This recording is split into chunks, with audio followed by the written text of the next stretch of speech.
Welcome back to Open Line tonight. We are talking about recovery after addiction, and I have two wonderful men here walking me through this very complicated topic at times. It's Pastor Adam Comer and Bruce Stanley from Spring to Life Recovery in Cannon County, not too far away, right here in Middle Tennessee. We do have a caller on the line. Oh, they just disappeared. Ash, if you want to call back in, we're going to get right to you. So, but that leads me into your story, Bruce. Okay. Share your story about addiction, recovery, and now being a part of Spring to Life. Sure.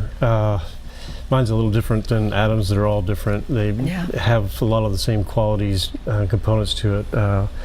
I grew up in the suburbs of Houston, and pretty much no trauma there in my family, although my father died as an alcoholic at the age of 12. Rocked my family. A lot of things happened because of that. Some things that I'm still dealing with even today.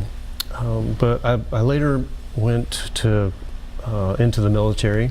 So I'm a veteran. I served in combat in the Desert Shield, Desert Storm. And so after that, I found myself in a college classroom. I had gotten married, had already had my first child, and really just recovering from the war, and also a lot of adopted behaviors that I had acquired prior to going into the military. Just from my father's death, I quickly turned to alcohol and drugs. By the time I was 15, I was an addict, well under my way being an alcoholic, and so by the time before I graduated high school, I'd already had trouble with the law, 2 DUIs, a possession charge, and so going into the military was kind of my way of, hey, I need to make some change in my life, and so did that. That didn't really change anything. I think a lot of things, being a soldier, and disciplined, and obviously my experiences in combat taught me a lot of things that I didn't know prior to that, but really probably complicated more than anything else in terms of how I was choosing to deal with trauma or difficulties in my life.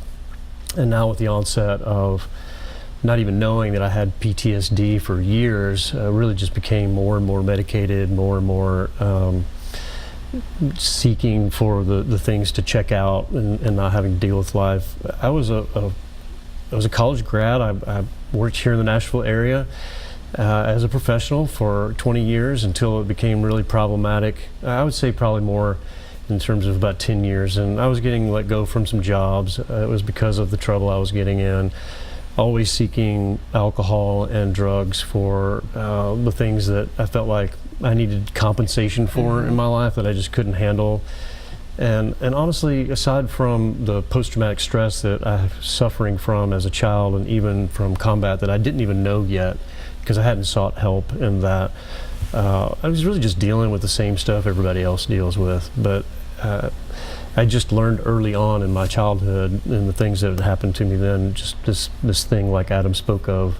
Once I realized, hey, this is the thing that I can not have to deal with. Sure. The troubles in my life. And obviously that led to many, many years of becoming more and more complicated.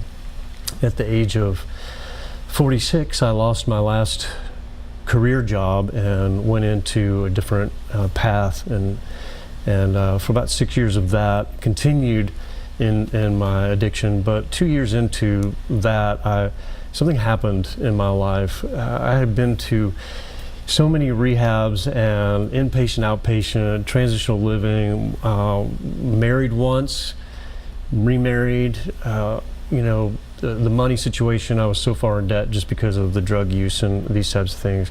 Manipulation, was unfaithful to my wife, not a very good father, really just in short ended up in the streets in downtown Nashville, and I was actually still working a job, so people didn't know at my job that I was homeless. Wow. And that when I wasn't at the job, I was out drinking or doing drugs, until it became where I couldn't even separate them anymore, and really just hit rock bottom. And what that looked like was I ended up in a ditch one night in the pouring rain in the middle of the night. I didn't know how I got there or where I was.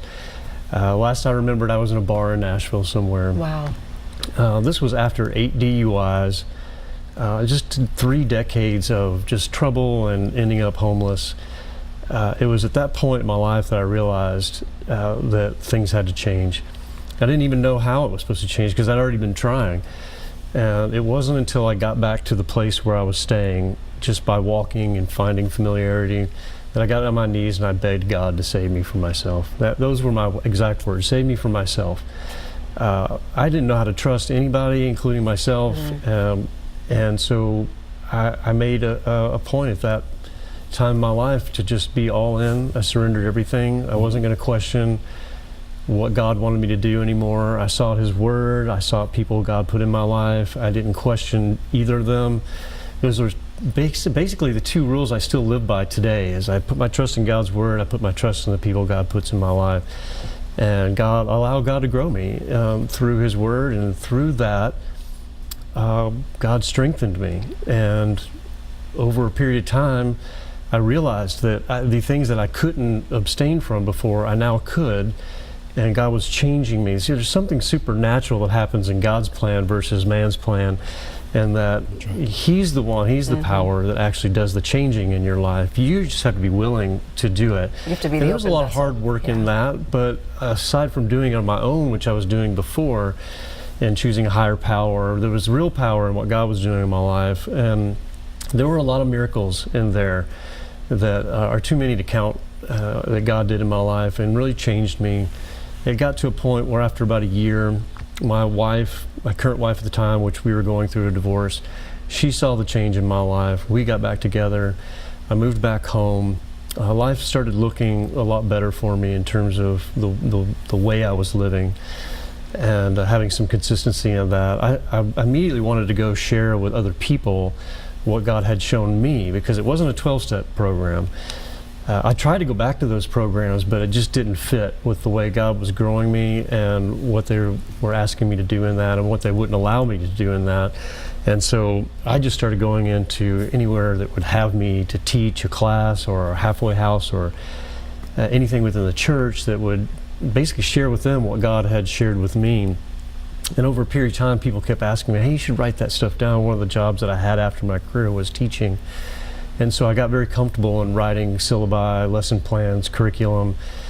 And eventually what ended up happening was I wrote a book. It's this book, Lost and Found, Recovery in Christ. And it basically is my own story of how God grew me. And this is now what we teach at as to recovery. And I also teach it within the church that I go to. And we're trying to train other churches to teach these types of classes. There's material, there's a guide for teachers on how to actually do this. And so this is what we're doing within our program, and we're finding it very successful. It was for me, it's been for a lot of other people, and so that's what we're doing now. Clearly the numbers support it. Now I want to get to just, there is a bottom line when it comes to recovery, and it costs people a lot of money. It can cost the recovery centers a lot of money, and you guys are a nonprofit. Tell me about how you make it work. Yeah, we are a 501c3 nonprofit, and let me kind of just add to this just for a second, just because I'm going out to churches all over the state and anywhere that will have me, and talking to the leadership there, pastors, but also just the lay leaders of the church, and talking about this. And this is exciting a lot of people, this book, the Lost and Found curriculum, because it's different, but it's not. It's thousands of years old, right? It's the Bible.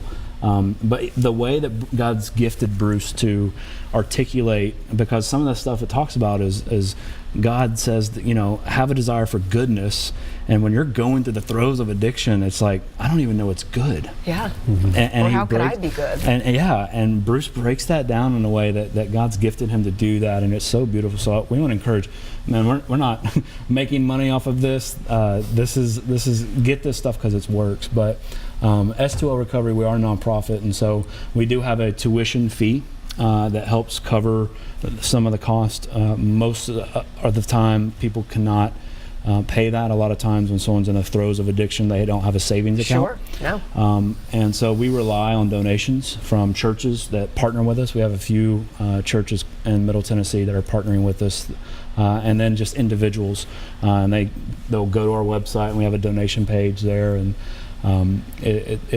that's how we can do it, because a lot of times we have a scholarship program, and everyone needs that so bad. And there's never a time that we are operating inside of a month that our scholarship program is not full. whether it be full scholarship, partial scholarship, or a portion scholarship. We have a hard time turning people away because this is so serious. This is life and death. Just like we were talking about earlier, the calls that come into our newsroom are the same calls that you get, that my child is going to die if I can't find them a bed somewhere. Yeah. And I will say that the cost for the tuition, if someone was to pay the full cost, it's about half of what the average is for a facility like ourselves. When you get into insurances, I mean, people aren't out of pocket. They may be paying $500 or $1,000 where the deductible is, but the facility is charging the insurance company anywhere from $50,000 to $90,000, and we're not anywhere near that amount. We're not even double digits in terms of those prices. But for those who can pay, for those family members, and for those who have the money, it does help us help others who can't. Sure. And like Adam said, donations is very key to helping us stay alive, and how God provides for that. Very good. We're going to take another quick break. When we come back, we'll wrap things up and give you the information to get a hold of Spring to Life Recovery. Stay with us.